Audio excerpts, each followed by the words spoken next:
1944년 6월 6일 0시 16분 프랑스 노르망디 코탕탱 반도 위로는 짙은 밤이 깔려 있었습니다.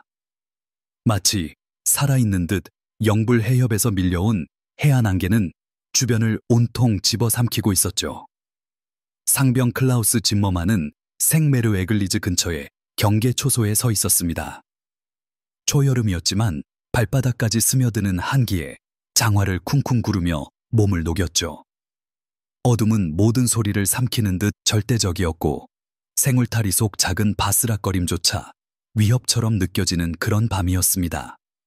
마우저 K98K 소총을 어깨에 맨 채 3시간 동안 보초를 서 있었던 그는 멀리 대서양 방벽에 부딪히는 파도 소리와 뒤편 벙커에서 가끔 들려오는 명령 소리 외에는 아무것도 듣지 못했습니다. 머리 위 안개 사이로 별들이 희미하게 깜빡였습니다. 그때 그는 어떤 소리를 들었습니다. 밤과는 어울리지 않는 소리였죠. 낮고 규칙적인 윙윙거리는 소리가 사방에서 동시에 아무 데서도 들려오는 듯 했습니다. 짐머만은 어둠 속에서 귀를 기울이며 고개를 갸웃거렸습니다. 윙윙거리는 소리는 점점 더 커지고 더 깊어졌습니다. 셀 수 없을 정도로 많은 엔진 소리였습니다. 그의 손은 본능적으로 소총으로 향했습니다. 몇 초 만에 하늘 자체가 갈라지는 듯 했습니다. 머리 위 검은 하늘에서 나타난 광경은 남은 전쟁 기간 내내 독일군 수비대원들을 괴롭혔습니다. 수백, 수천 개의 낙하산이 밤하늘을 배경으로 유령 같은 꽃처럼 피어나는 모습이었죠. 하얀 비단 캐노피는 구름을 뚫고 들어온 희미한 달빛을 받아 끝없이 멈출 수 없이 초자연적인 힘으로 내려오는 듯한 강압병들의 신비로운 폭포를 만들었습니다. 짐머만은 숨을 헐떡였습니다. 그는 이런 것에 대한 소문을 들었습니다. 하늘에서 떨어지는 미군 공수부대 병사들에 대한 소문 말이죠. 하지만 소문은 그저 추상적인 이야기에 불과했습니다. 이것은 현실로 나타난 구체적인 공포였습니다. 수송기 엔진의 굉음, 낙하산이 펼쳐지는 소리와 바스락거리는 소리가 공기를 가득 채웠고 첫 부츠가 노르망디 땅에 닿자마자 요란한 소총 사격이 터져 나왔습니다. 짐머만은 소총을 들어 강화하는 인물에게 겨냥했지만 너무 심하게 떨리는 손 때문에 겨우 무기를 잡고 있을 수 있었습니다. 낙하산병은 200m 떨어진 곳에 착지한 뒤 굴러서 능숙하게 하네스를 벗어던지고 생울타리 속으로 사라졌습니다. 또 다른 병사가 착지했습니다. 그리고 또 다른 병사, 10명이 더, 그리고 50명이 더. 그 숫자는 상상조차 할 수 없을 정도로 압도적이었습니다. 짐머만은 머만은 속으로 2발을 쏘았지만 아무것도 맞추지 못했습니다. 그리고는 벙커를 향해 달려가 소리를 질렀지만 갑자기 반도 전체를 뒤덮은 전쟁의 천둥 소리에 그의 경고는 묻혀버렸습니다. 상병 짐머만과 수천 명의 독일군 병사들이 그날 밤 경험한 것은 단순한 군사작전이 아니었습니다. 그것은 전쟁, 영토, 그리고 방어전의 본질에 대한 독일 국방군의 모든 가정을 근본적으로 뒤흔든 새로운 형태의 전쟁에 대한 폭력적인 입문이었습니다. 노르망디에 대한 미군 공수 공격은 인류 역사상 가장 큰 수직 포위 공격을 의미했습니다. 이는 해상 침공의 측면을 확보했을 뿐만 아니라 갑자기 자신이 포위되고 측면을 공격당하며 하늘에서 언제 어디든 나타날 수 있는 적과 싸우게 된 독일군 수비대원들에게 심리적으로 엄청난 타격을 주었습니다.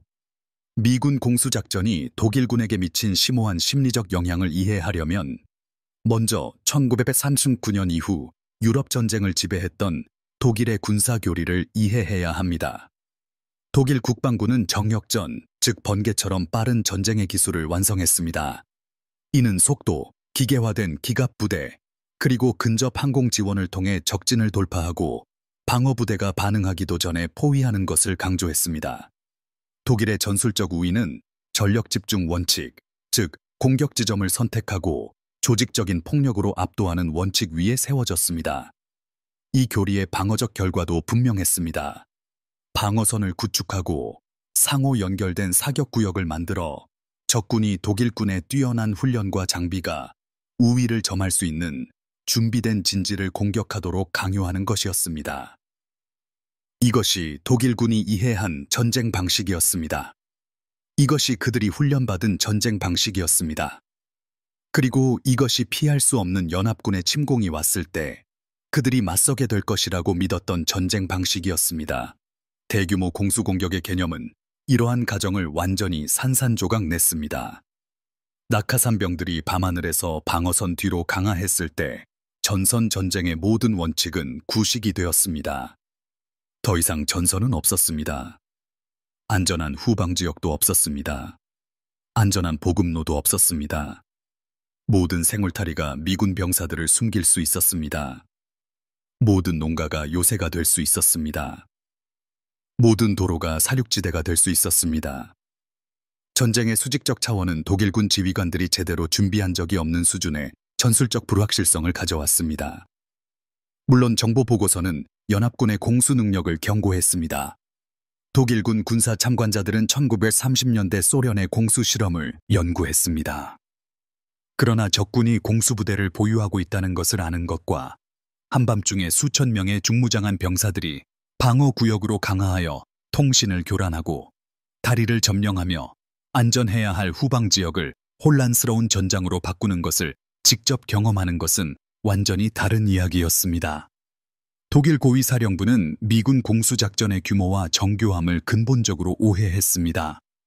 소련의 공수 시도가 소규모였고 대체로 비효율적이었던 동부전선의 베테랑이었던 많은 독일 국방군 장교들은 연합군의 공수부대를 신기한 무기, 즉 소수로는 위험할 수 있지만 전략적 목표를 달성할 수는 없는 존재로 치부했습니다. 이러한 평가는 엄청나게 잘못된 것이었습니다. 주로 82공수사단과 101공수사단에 의해 구현된 미군 공수 프로그램은 군사 역사상 유례 없는 훈련, 장비, 전술 혁신에 대한 투자를 나타냈습니다. 모든 미군 낙하산병은 수개월간의 엄격한 선발과 훈련을 거쳤습니다. 그들 모두는 자원병이었습니다. 전투를 위해 항공기에서 뛰어내리는 것을 특별히 선택한 병사들이었죠. 그들은 개별 화력을 강조하는 다양한 무기로 무장했습니다. M1 게런드 소총, 톰슨 기관 단총, M1 카빈, 브라우닝 자동소총, 박격포, 바주카포, 그리고 폭발물까지. 그들은 일반 보병보다 더 많은 탄약을 휴대했습니다. 그들은 중앙지휘 없이 소규모 그룹으로 독립적으로 작전하도록 훈련받았습니다. 그들은 본질적으로 적의 취약한 후방지역에 공중으로 투입된 정계 경보병이었습니다. 이 병사들과 마주친 충격은 그들의 도착 상황으로 인해 더욱 증폭되었습니다. 노르망디 공수공격은 자정 직후 어둠을 틈타 시작되었습니다. 선도대가 먼저 강화하여 무선 비콘과 조명으로 강화 지점을 표시했습니다. 그리고 주력 부대가 뒤를 이었습니다. 82공수사단과 101공수사단 소속 미군 낙하산병 13,100명이 코탕탱 반도 넓은 지역에 강화하여 유타 해변에서 연결되는 둑길 출구를 확보하고 주요 다리와 마을을 점령하며 독일군 증원 경로를 차단하는 임무를 맡았습니다. 강화는 혼란스러웠습니다. 대공포 사격, 항법 오류, 그리고 어둠으로 인해 낙하산병들은 노르망디 시골 전역수 마일에 걸쳐 흩어졌습니다. 일부 병사들은 목표 강화 지점에서 수마일 떨어진 곳에 착지했습니다. 일부는 침수 지역에 착지하여 장비 무게 때문에 익사했습니다. 일부는 독일군 진지에 직접 착지하여 하네스를 벗기도 전에 사망했습니다. 그러나 작전에 바로 그 혼란이 미군에게 유리하게 작용했습니다. 독일군 수비대원들 사이에서 낙하산병들이 사방에 있다는 인상을 심어주었기 때문입니다. 카랑탕 근처 7돈 구보병사단에서 복무하던 프리드리히 베버 소위는 그날 밤의 압도적인 혼란을 그의 일기에 기록했습니다. 그는 적 낙하산병들이 동시에 3개의 다른 구역에 착륙했다는 보고를 받았습니다. 라고 썼습니다. 대대본부와의 통신은 첫 1시간 안에 끊겼습니다. 북쪽, 남쪽, 서쪽에서 총소리가 들렸습니다. 우리는 적이 어디에 있는지, 얼마나 많은지, 그리고 그들의 목표가 무엇인지 알지 못했습니다. 우리 중대 모든 병사들은 우리가 포위되었다고 확신했습니다. 공포는 전투에서 죽는 것이 아니라 전투가 어디인지 혹은 우리가 깨닫지도 못한 채 이미 적진 깊숙이 들어와 있는 것이 아닌가 하는 것이었습니다. 이러한 심리적 혼란은 미군 공수작전 계획자들이 정확히 예상했던 효과였습니다. 목표는 단순히 영토를 점령하는 것만이 아니었습니다. 물론 다리나 도로 교차점 같은 특정 목표는 중요했지만 혼란과 공포를 통해 독일군의 지휘 통제를 마비시키는 것이 목표였습니다. 독일군 지휘관들이 주된 위협이 어디인지 판단할 수 없다면 예비 병력을 효과적으로 투입할 수 없었습니다. 독일군 병사들이 포위되었다고 믿는다면 적극적으로 기동하는 것을 망설일 것입니다. 보급선과 통신망이 소규모 낙하산병 그룹에 의해 지속적으로 공격받는다면 주된 해상 침공이 시작되기도 전에 전체 방어 시스템은 붕괴될 것입니다.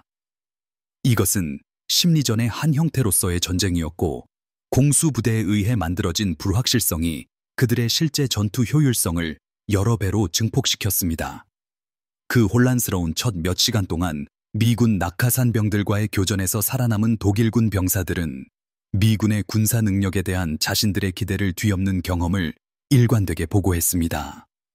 독일 국방부는 미군 병사들이 나약하고 규율이 없으며 전투 정신보다는 물질적 우위에 의존한다는 내용의 선전선동에 끊임없이 노출되어 왔습니다. 독일군은 미군이 지속적인 전투의 압력에 무너질 것이며 독일 병사들을 우월하게 만드는 이념적 헌신과 군사적 전통이 부족하다고 들어왔습니다.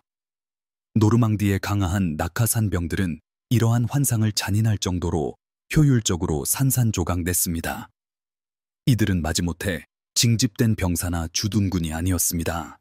이들은 전술적 유연성과 압도적인 화력을 겸비하여 싸우는 공격적이고 고도로 훈련된 병사들이었고 독일군 수비대원들은 이를 매우 불안하게 여겼습니다. 제6 팔슈르메거 연대 지휘관이자 숙련된 독일 낙하산병이었던 프리드리히 폰 데어 하이트 대령은 침공 며칠 후 카랑탄 근처 전투에서 미군 공수부대와 마주쳤습니다. 그의 평가는 매우 솔직했습니다. 미군 낙하산병들은 우리 팔슈르메거에 필적하는 맹렬함과 전술적 정교함으로 싸웠습니다. 그들은 장비가 잘 갖춰져 있었고 잘 훈련되어 있었으며 가장 중요하게도 지휘의 모든 단계에서 주도성을 보여주었습니다. 하급 장교들과 심지어 사병들도 상급 본부의 명령을 기다리지 않고 독립적으로 전술적 결정을 내렸습니다. 이러한 분권화된 지휘 구조는 그들을 예측하거나 저지하기 매우 어렵게 만들었습니다. 우리가 한 그룹을 파괴하면 다른 그룹이 다른 방향에서 나타났습니다. 그들은 물과 같았습니다. 형태가 없고 적응력이 뛰어나며 결국에는 압도적이었습니다.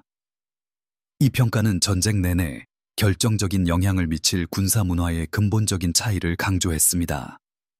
독일 국방군은 뛰어난 전술 능력에도 불구하고 중앙 집중식 지휘와 계층적 의사결정에 크게 의존했습니다. 독일 병사들은 명령을 따르고 상급 장교가 개발한 계획을 실행하며 엄격한 지휘 구조 내에서 작전하도록 훈련받았습니다. 그 구조가 혼란에 빠지거나 통신이 두절되거나 지휘관이 사망했을 때 독일군은 종종 마비되어 변화하는 상황에 신속하게 적응할 수 없었습니다.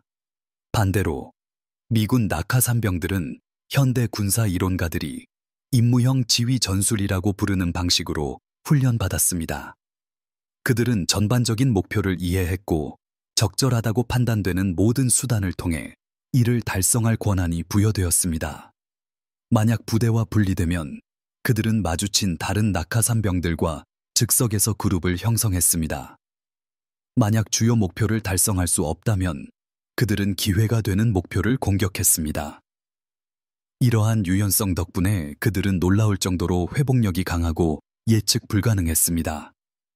미국 공수부대원들이 지닌 물자의 풍요로움은 또 다른 심리적 충격의 원천이 되었습니다. 1944년 독일군은 보급품 부족으로 점점 더 고통받고 있었습니다. 탄약은 배급되었고 식량은 단조롭고 종종 불충분했습니다. 장비는 낡아 있었고 교체하기도 어려웠습니다. 노르망디를 방어하던 독일군은 물자 보급이 풍족했던 1940년 프랑스 전선의 독일 국방군과는 완전히 다른 모습이었습니다. 그리고 미국군이 도착했고 그들과 함께 완전히 다른 종류의 전시 경제력을 엿볼 수 있었습니다. 미군 공수부대원들은 K-Rations을 휴대했는데 이는 단순한 칼로리뿐 아니라 담배, 사탕, 인스턴트 커피까지 포함된 개별 포장 식량이었습니다. 그들은 독일군 표준 장화보다 훨씬 우수한 고무 밑창의 전투화를 신고 있었습니다. 이들의 군복은 내구성이 뛰어나고 방수되는 재질로 만들어졌습니다. 모든 병사들은 라이터, 시계, 칼, 여러 개의 수류탄, 그리고 끝없이 쏟아져 나오는 듯한 엄청난 양의 탄약을 가지고 있는 듯 했습니다. 6월 8일 생메르에글리즈 근처에서 101 공수사단의 포로로 잡힌 한스 리히터 상병은 훗날 미국 군사력의 물질적 현실에 대한 자신의 충격을 이렇게 묘사했습니다. 그들이 저를 수색했을 때 신분증을 가져갔고 그 후 한 명이 저에게 담배를 권했습니다. 미국산 담배였죠.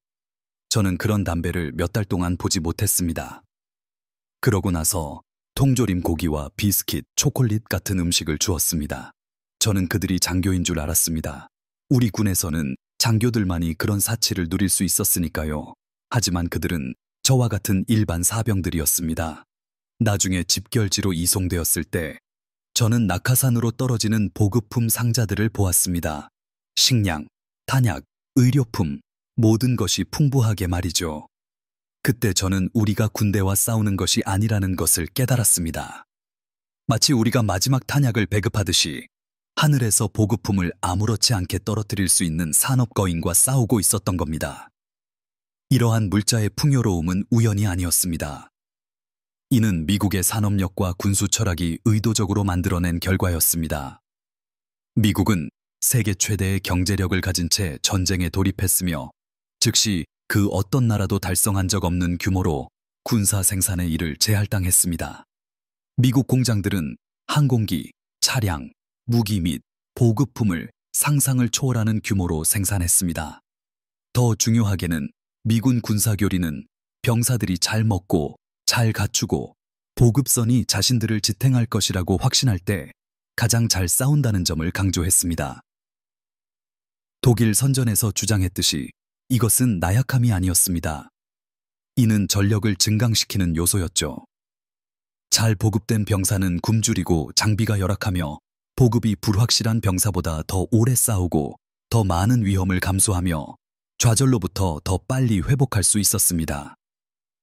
미국 물자 풍요의 상징적 무게는 단순한 보급품을 넘어섰습니다.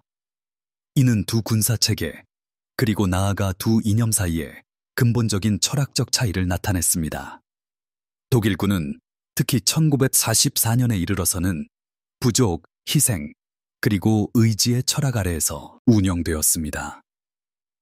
독일 병사들은 이념적 헌신과 군사적 기량이 물질적 불이익을 극복할 것이라는 말을 들었습니다.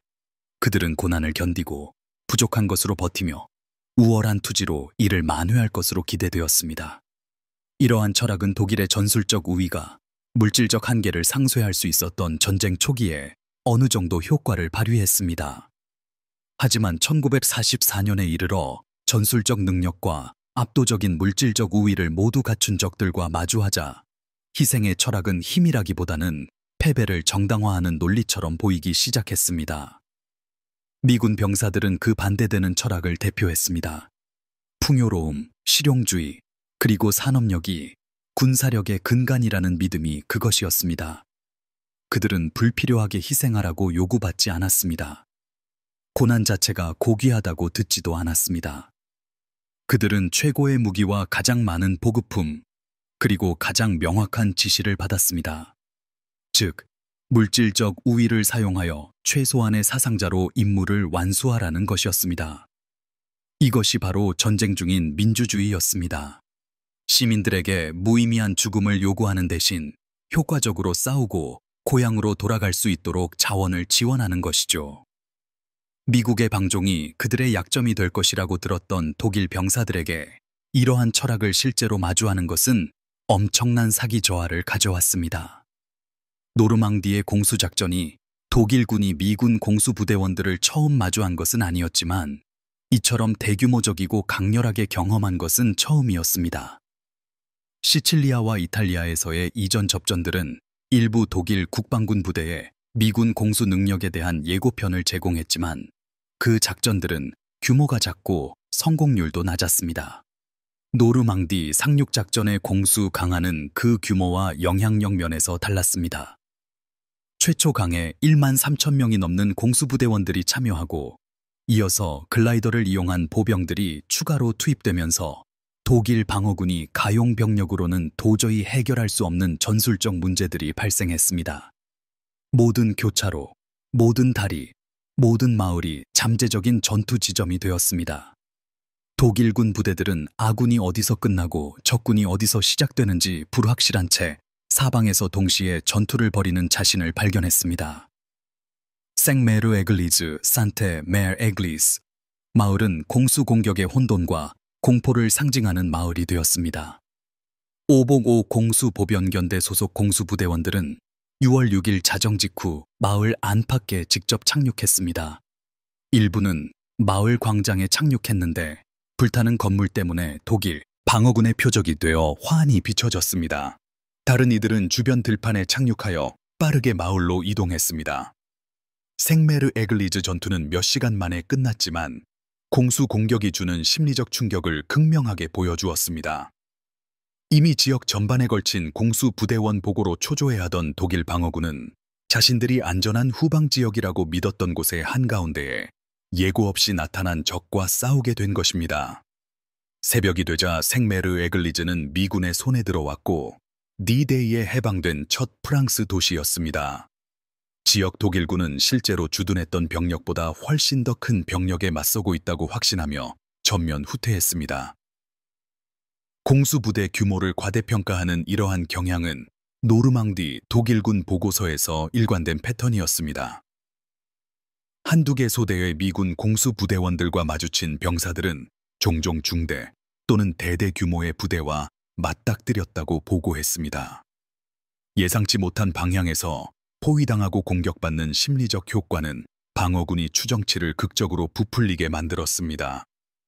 이러한 오해는 상급 지휘부의 공수 공격의 범위와 목표에 대한 혼란을 가중시켰고 독일군의 방역을 지연시켜 미군 공수부대원들이 진지를 강화하고 해상 침공군과 연결될 수 있게 했습니다. 공수 공격에 대한 독일군의 군사적 대응은 지휘 및 교리의 전략적 실패로 인해 더욱 방해받았습니다. 노르망디 주둔 독일군을 지휘했던 에르빈 롬멜 원수는 연합군이 공수부대를 침공 지원에 사용할 것이라고 상급자들에게 거듭 경고하며 그러한 작전에 대처할 추가적인 기동 예비대 요청했습니다. 그의 요청은 대부분 무시되거나 거부되었습니다. 히틀러와 독일 최고 사령부는 파스테칼레에서의 제2의 침공 위협에 사로잡혀 노르망디에 중요한 예비대를 투입하기를 거부했습니다. 게다가 공수 공격에 대처하는 독일군의 교리는 미흡했습니다. 공수부대와 교전하기 위해 특별히 훈련된 전문적인 신속 대응 부대가 없었습니다. 미리 계획된 방역 시나리오도 없었습니다. 대신 독일 지휘관들은 가용 가능한 모든 부대를 사용하여 즉흥적인 대응을 강요받았고 이는 산발적이고 비효율적인 방역으로 이어져 미군 공수부대원들이 목표를 달성하고 해상 병력에 의해 구원될 때까지 진지를 지킬 수 있게 해주었습니다. 독일군의 효과적인 대응책 부족이 공수전에 대한 무지 때문은 아니었습니다. 독일 국방군도 자체 공수부대인 팔슈름제거를 가지고 있었으며 벨기에, 크레타 및 다른 전선에서 성공적인 작전을 수행했습니다. 하지만 독일 공수교리는 교량이나 요새와 같은 특정 목표에 대한 작고 고도로 집중된 기습 공격 작전을 강조했습니다. 전체 전역의 혼란을 야기하는 전략적 포위 도구로서의 대규모 공수작전은 독일군이 대규모로 시도한 적이 없었고 그에 대한 방어 준비도 충분히 되어 있지 않았습니다.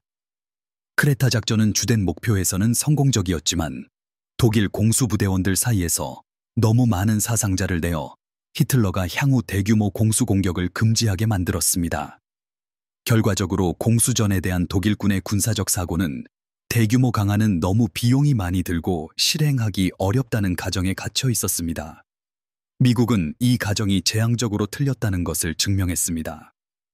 6월 6일 새벽이 밝자 독일 지휘관들은 자신들이 마주한 상황의 규모를 파악하기 시작했습니다.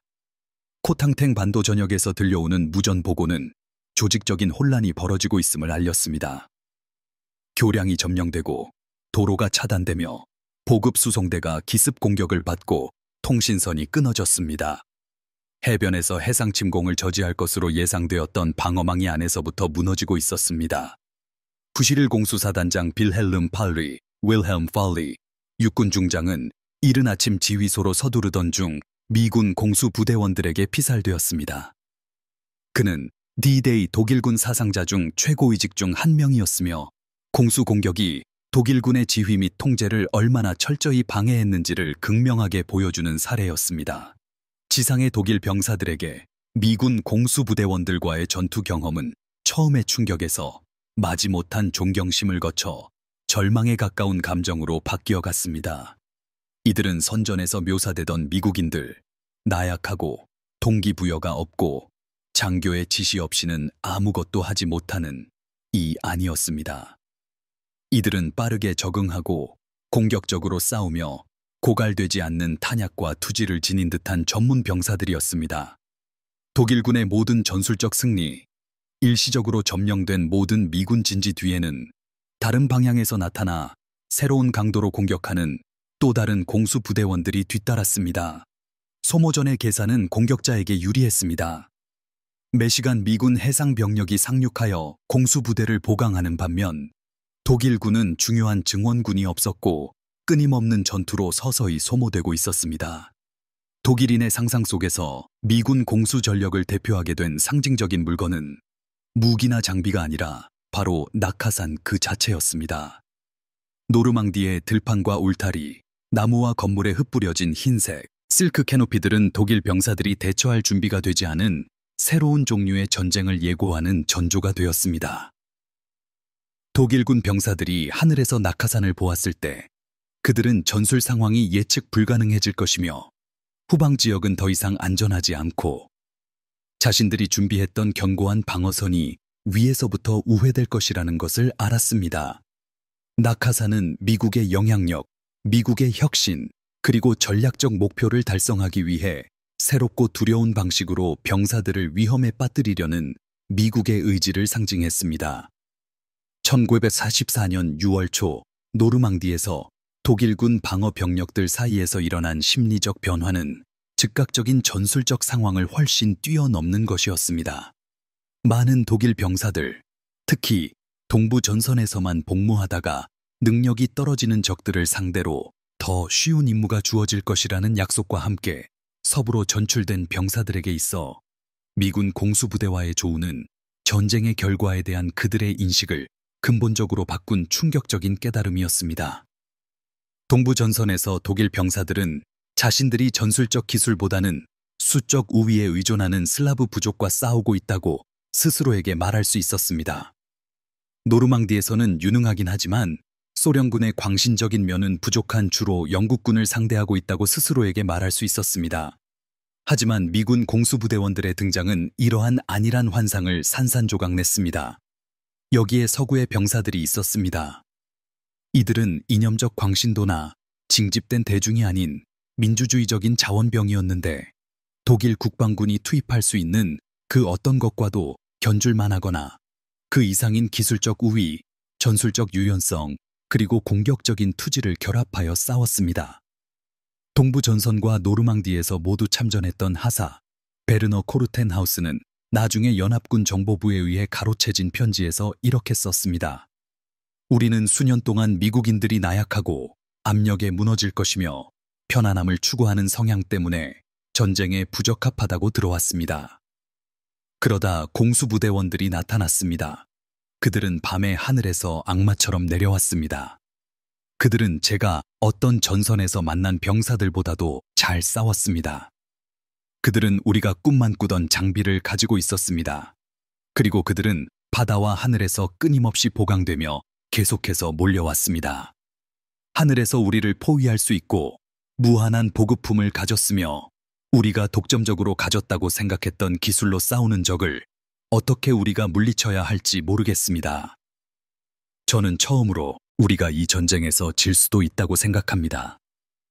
이러한 자신감의 상실은 노르망디의 독일군 부대 전반으로 퍼져나갔고 결국 서부 전선에서 독일 국방군 사기의 광범위한 붕괴에 일조하게 됩니다. 공수 강화는 단순히 전술적 목표를 점령하는 데 그치지 않았습니다. 이는 독일 국방군이 대항할 수 있는 모든 것을 뛰어넘는 산업 생산 능력과 전술적 정교함을 모두 갖춘 적과 싸우고 있다는 것을 독일 병사들에게 가장 본능적인 차원에서 보여주었습니다. 미군 공수부대원들이 도입한 수직적인 전장의 개념은 단순히 전술적 문제가 아니었습니다. 그것은 현대전이 어떻게 치러져야 하는지에 대한 독일의 근본적인 이해에 도전하는 개념적 문제였습니다. 미국 공수 강화 작전의 더 넓은 전략적 영향은 노르망디 전투라는 즉각적인 범위를 훨씬 넘어섰습니다. 작전의 성공은 공수전 개발과 훈련의 오랜 노력을 입증했으며 대규모 수직 포위 작전이 가능할 뿐만 아니라 주요 작전에서 결정적일 수 있음을 보여주었습니다. 이러한 성공은 후속 연합군 작전에 영향을 미쳤습니다. 궁극적으로 가장 야심찬 목표를 달성하는 데는 실패했지만 네덜란드에서 진행된 마켓가든 작전은 독일로 통하는 통로를 확보하기 위해 세 개의 공수사단 전체를 투입했습니다. 1945년 3월 라인강 도하 작전에는 대규모 공수 강화인 바시티 작전이 포함되었는데 이는 교두보를 확보하기 위해 라인강 동쪽에 미군 및 영국군 공수부대원들을 투하한 것이었습니다. 이러한 각 작전들은 독일군 방어 병력들에게 그들이 언제든 어디서든 하늘에서 공격할 수 있는 적과 마주하고 있으며 그러한 능력을 가진 적에게는 어떤 방어선도 진정으로 안전하지 않다는 것을 거듭 상기시켜 주었습니다. 독일군은 대규모 공수강해에 대한 적절한 대책을 결코 개발하지 못했습니다. 특수공수방어부대, 신속대응기동부대, 잠재적 투하 지역에 대한 대공 방어 강화 등 다양한 제안이 논의되었습니다. 그러나 그 어느 것도 의미 있는 차이를 만들어낼 만큼 충분한 규모나 자원으로 실행되지 못했습니다. 1984년 중반까지 독일 국방군은 이미 연료, 탄약, 훈련된 인력의 심각한 부족에 시달리고 있었습니다. 언제든 나타날 수 있는 위협에 대처하기 위해 자원을 투입하는 것은 병력을 분산시키고 다른 곳의 방어선을 약화시키는 것을 의미했으며 이는 독일 지휘관들이 감당할 수 없는 선택이었습니다. 대신 그들은 어떤 위치든 위에서 포위될 수 있다는 점과 전술 계획이 이러한 무서운 불확실성을 고려해야 한다는 점을 받아들일 수밖에 없었습니다. 노르망디에서의 미군 공수작전이 남긴 심리적 유산은 서유럽에서의 남은 전쟁 기간 내내 지속되었습니다. 직접 공수부대원을 만나지 못한 독일 병사들도 그들을 만났던 사람들의 이야기를 들었습니다. 이야기는 전해질수록 더 과장되었고 두려움과 불확실성을 증폭시켰습니다. 독일군 부대 전체가 고립되어 전멸했다거나 공수부대원들이 밤에 조용히 착륙했다거나 보급창과 사령부가 예고 없이 점령되었다는 소문이 퍼져나갔습니다. 이 이야기들 중 일부는 정확했지만 일부는 과장되거나 완전히 날조된 것이었습니다. 그러나 정확성보다는 인식이 더 중요했습니다. 미군 공수부대원들이 언제든 나타날 수 있다는 단순한 가능성만으로도 독일군의 전투 효율성과 의사결정 능력을 저하시키는 광범위한 불안감을 조성했습니다. 독일 병사들이 기대하도록 들었던 것과 실제로 맞닥뜨린 것 사이의 대조는 아마도 보급 및 물자 문화의 영역에서 가장 극명했을 것입니다. 독일군은 게르만족의 우월성, 규율과 의지로 물질적 불리함을 극복한다는 이야기에 자라왔습니다. 그들은 미국 병사들이 희생보다 안락함을 중시하는 퇴폐적이고 물질주의적인 사회의 산물이라고 들어왔습니다. 그런데 그들이 만난 공수부대원들은 자발적으로 항공기에서 적진으로 뛰어들었으며 독일군 소대 전체보다 더 많은 화력을 지녔고 방수시계부터 접이식 삽, 심지어 즉석 커피까지 모든 것을 갖추고 있었으며 미군 병사들의 무능력에 대한 모든 고정관념을 뒤엎는 전문적인 능력으로 싸웠습니다. 인지 부조화가 심각했습니다. 미국인들이 나약하고 약하다고 했는데 왜 가장 위험한 임무에 자원하고 있었을까요? 미국 사회가 퇴폐적이고 물질주의적이라고 했는데 왜 그렇게 잘 훈련되고 잘 갖춰진 병사들을 압도적인 수로 배출할 수 있었을까요? 이러한 질문들은 국가 사회주의의 이념적 틀 안에서는 만족스러운 답을 찾을 수 없었습니다. 나치 이념은 민주주의, 자본주의, 문화적 다원주의가 전쟁의 압력 아래 서구 사회를 붕괴시킬 약점이라는 주장에 크게 의존했습니다. 그러나 독일 병사들이 노르망디에서 목격한 현실은 이러한 주장을 모든 면에서 반박했습니다. 민주주의는 이념적으로 세뇌된 독일군 병사들만큼이나 동기부여되고 숙련된 자원병들을 배출했습니다. 자본주의는 독일 보급망을 비교할 수 없을 정도로 초라하게 보이게 만드는 물질적 풍요로 군대를 무장시킬 수 있는 산업 시스템을 만들어냈습니다. 문화적 다원주의는 미국의 군사 효율성을 약화시키지 않았습니다. 오히려 미군의 다양성, 즉 다른 배경과 지역 출신의 병사들을 효과적인 전투 부대로 통합할 수 있는 능력은 경직된 독일군 위계 질서가 따라올 수 없는 강점을 보여주었습니다. 노르망디 공수 강화 작전으로 시작된 미군 군사 능력에 대한 독일의 인식 변화는 결국 독일 국방군 병사들이 전쟁 자체를 이해하는 방식의 광범위한 변화에 기여하게 됩니다. 1944년 내내 그리고 1945년에 걸쳐 미군이 독일 깊숙이 징역하면서 나치 선전과 목격된 현실 사이의 간극은 더욱 커졌습니다. 열등한 적들과의 생존을 위해 싸우고 있다고 들었던 병사들은 점점 더 나치 선전과는 반대로 매달 강해지는 듯 보이는 더 나은 장비와 보급을 갖춘 전술적으로 유능한 적들과 방어전을 벌이는 자신들을 발견했습니다. 반면 독일군은 약해지고 있었습니다. 공수작전은 이러한 불균형을 일찍이 그리고 극적으로 보여주는 사건이었습니다. 독일의 우월성에 대한 정교하게 구축된 서사가 미국의 군사력이라는 물질적, 전술적 현실과 충돌하여 완전히 산산조각난 순간이었습니다. 이러한 충돌의 인간적인 측면은 수많은 편지, 일기, 그리고 전후 인터뷰에 기록되었습니다. 독일 병사들은 미군 공수부대원들과의 조우를 두려움, 존경, 그리고 전쟁이 독일의 승리로 끝나지 않을 것이라는 깨달음이 뒤섞인 언어로 묘사했습니다.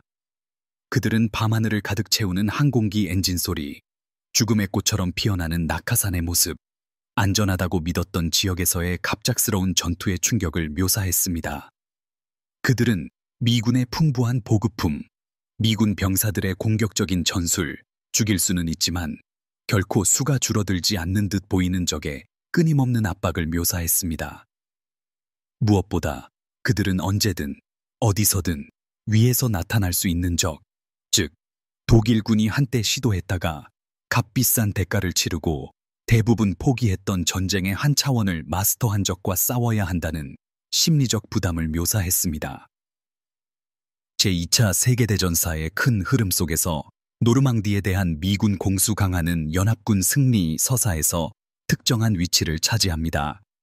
그것은 전쟁에서 가장 큰 작전도, 가장 유혈이 낭자한 작전도, 단독으로 가장 전략적으로 결정적인 작전도 아니었습니다.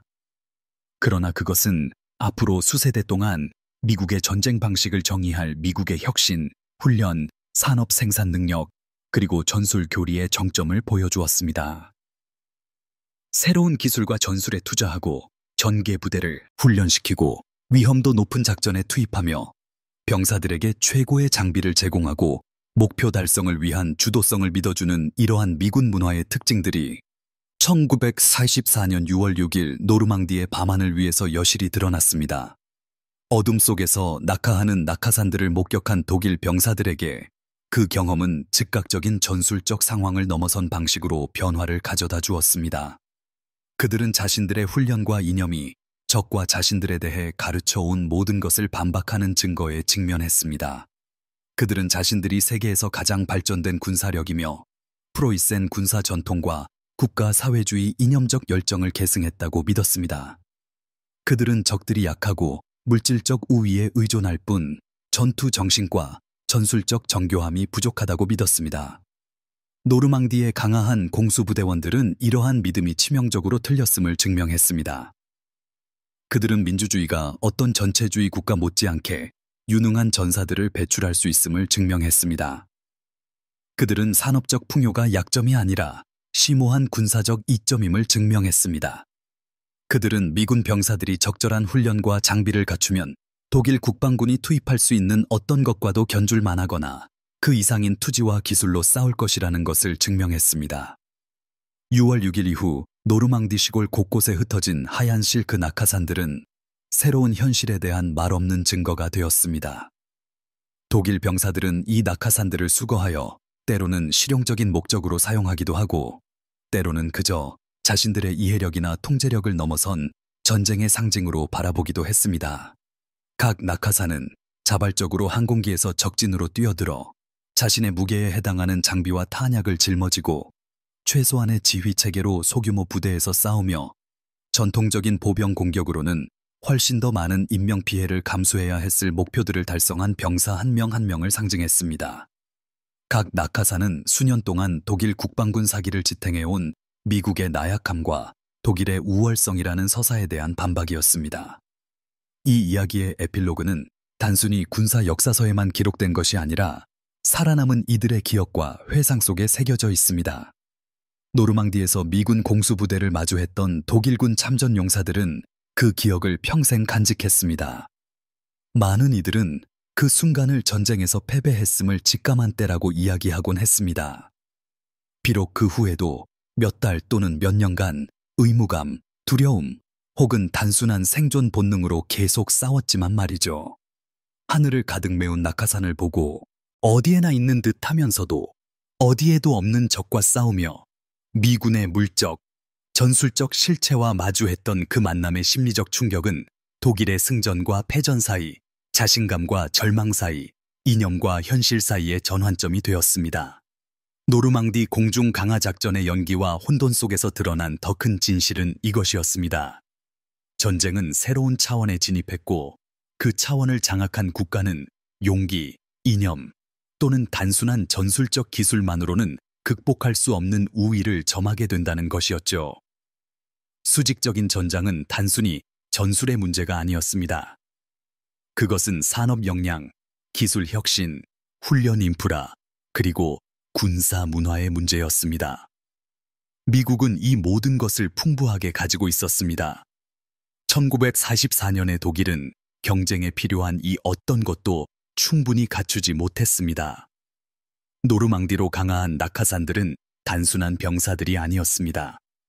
그것들은 미국의 혁신과 풍요가 분쟁의 계산법을 근본적으로 바꿔놓은 변혁된 전쟁의 상징이었습니다. 그 6월의 밤, 생메르에글리즈 근처 초소에 서 있던 클라우스 치머만 상병에게 항공기 엔진 소리와 어둠 속에서 피어나는 낙하산의 모습은 그가 알던 세상의 종말이자 이름 붙일 수는 없지만 오직 두려움만이 가득한 무언가의 시작을 의미했습니다. 그는 전쟁에서 살아남았고 침공 3일 후 포로로 잡혀 나머지 전쟁 기간을 미군 포로 수용소에서 보냈습니다. 몇 년 후 그는 손주들에게 그 밤에 대해 이야기하곤 했습니다. 하늘 자체가 침공 경로가 되는 것을 본 공포, 어디에서든 나타날 수 있는 적과 싸우는 것, 그리고 독일이 전쟁에서 이길 수 없으리라는 것을 깨달았던 그 순간에 대해서 말이죠. 그는 검은 노르망디 하늘을 배경으로 하얗게 펼쳐진 낙하산들이 마치 심판처럼 내려왔다고 묘사했습니다. 그리고 그는 단 하룻밤 만에 역사의 흐름이 바뀌는 것을 목격한 사람의 조용한 목소리로 그 어느 때보다 무력하고 압도당했으며 자신의 이해나 통제를 벗어난 힘에 직면해 있다는 확신을 느꼈다고 말했습니다. 전쟁이 근본적으로 변화했다는 그 본능적인 깨달음, 바로 그 감정이 미군 공중 강화 작전의 진정한 승리였습니다. 전술적 목표는 달성되었습니다. 교량은 확보되었고 방어선은 붕괴되었습니다. 그러나 더 중요하게는 독일의 자신감이라는 심리적 기반이 무너졌습니다.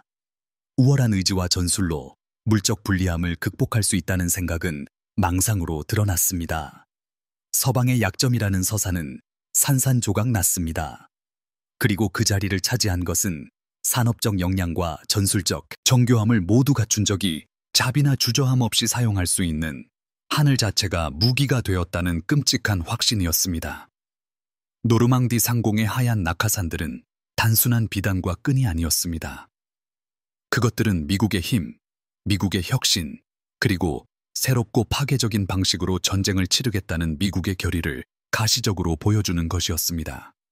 수천 명의 병사들을 하늘에서 강화시키고 각 병사에게 적군 전체 소대보다 더 많은 화력을 장비하게 하며 끝없이 보이는 공중 보급으로 이들을 유지할 수 있는 국가의 상징이었습니다. 그것들은 풍요가 약점이 아니라 압도적인 힘이며 민주주의가 독재 정권만큼 효과적으로 전쟁을 수행할 수 있고 미래는 육지, 바다, 공중, 그리고 이제는 공수부대가 복수의 천사처럼 강화하는 지상과 하늘 사이의 수직 공간까지 전쟁의 모든 차원을 장악할 수 있는 자들의 것이라는 증거였습니다. 그들은 해방의 약속과 자신들의 길을 가로막는 자들에게 패배의 확실성을 안고 내려왔습니다.